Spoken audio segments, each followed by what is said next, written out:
मुंबईसह महाराष्ट्रातली कायदा व्यवस्था पूर्णपणे उद्ध्वस्त झालेली आहे. पूर्णपणे.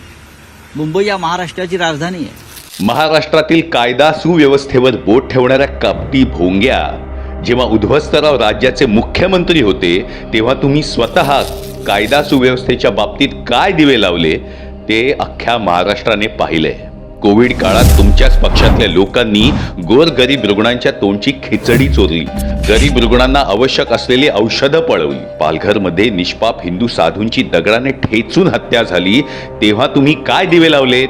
हिंदू धर्माला विरोध करत तुम्ही हनुमान चालिसा पठण करणाऱ्या मागासवर्गीय नवनीत राणांना अटक केली होती तेव्हा तुम्ही कायदा पाळला होतात का? कथित अपमानाचा बदला घेण्यासाठी मुस्लिम जमावाने अमरावतीत उमेश कोल्हेचा शिरच्छेद करून भर दिवसा निगृण हत्या केली तेव्हा तुम्ही काय दिवे लावले होते?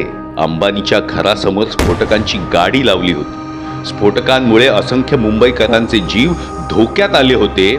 सांगा त्या घटनेत तुमचं किती योगदान होतं? हे म्हणजे असं झालं की आपलं ठेवायचं झाकून आणि दुसऱ्याचं बघायचं वाकून. संजय राव, हे असले घाणेरडे आरोप करण्याआधी एकदा स्वतःच्या घरातही डोकावून बघा.